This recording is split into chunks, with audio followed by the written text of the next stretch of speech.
नेवासा येथे प्रवचन सोहळ्याने व महाप्रसाद वाटपाने भगवान विश्वकर्मा यांची जयंती साजरी।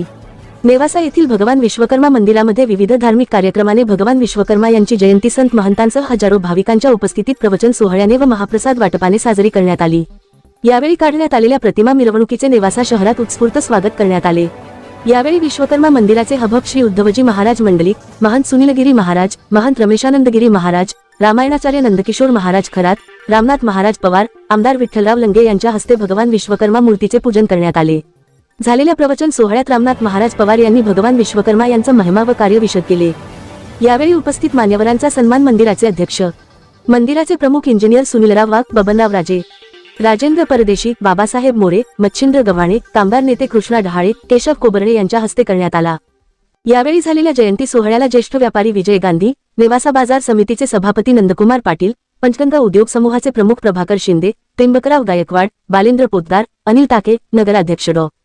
करणसिंग घुले, धर्मरक्षक सोनूभाऊ परदेशी, रवींद्र जोशी, प्रताप चिंदे, राजेंद्र महाजन, अबादास येले, माजी नगराध्यक्ष सतीश पिंपळे, उपनगराध्यक्ष अँड संजय सुखदान, नगरसेवक महेश लोखंडे, निरंजन डहाळे, कृष्णा परदेशी, प्रवीण सरोदे, नगरसेवक अंकुश मस्के, संभाजी धोत्रे, स्वप्नील मापारी, अनिल शिंदे, डॉक्टर राहुल चव्हाण, संदीप सरकाळे, जालिंदर गवळी, दिनेश व्यवहारे, पप्पू परदेशी यांच्यासह भगवान विश्वकर्मा मंदिराचे विश्वास सेवेकरी, इंजिनियर, बांधकाम कामगार क्षेत्रातील ठेकेदार, आर्किटेक्ट, कामगार बांधव यांच्यासह विविध संघटनेचे पदाधिकारी, सर्वधर्मीय नागरिक मोठ्या संख्येने उपस्थित होते। भगवान विश्वकर्मा मंदिराचे अध्यक्ष इंजिनियर सुनीलराव वाघ यांनी उपस्थित संत मंडळींसह भाविकांचे आभार मानले। जयंतीनिमित्त दिवसभर विविध पक्षाच्या पदाधिकाऱ्यांसह सर्वधर्मीय नागरिकांनी मंदिराला भेट देऊन दर्शन घेतले। प्रतिनिधी सुधीर चव्हाण, नेवासा। जेवणासाठी बसून घ्या, आलेल्या भाविकांनी जेवणासाठी बसून घ्या।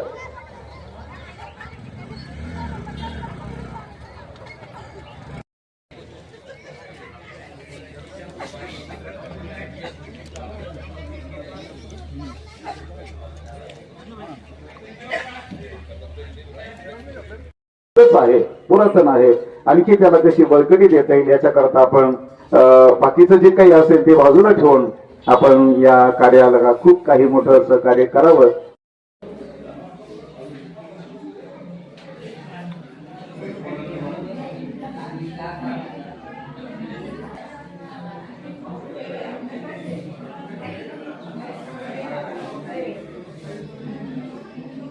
अशा प्रकारचं व्यापक स्वरूप आपल्या इथं पाहायला मिळतं, नाही का? बांधकाम कामगार, इंजिनियर, मग सगळं अगदी पहिल्या शेवटचं काम अशा प्रकारचं रंगरंगोटीपर्यंत जरी असेल, रंगापर्यंत, ह्या सर्वांचंही दैवत जर कोणा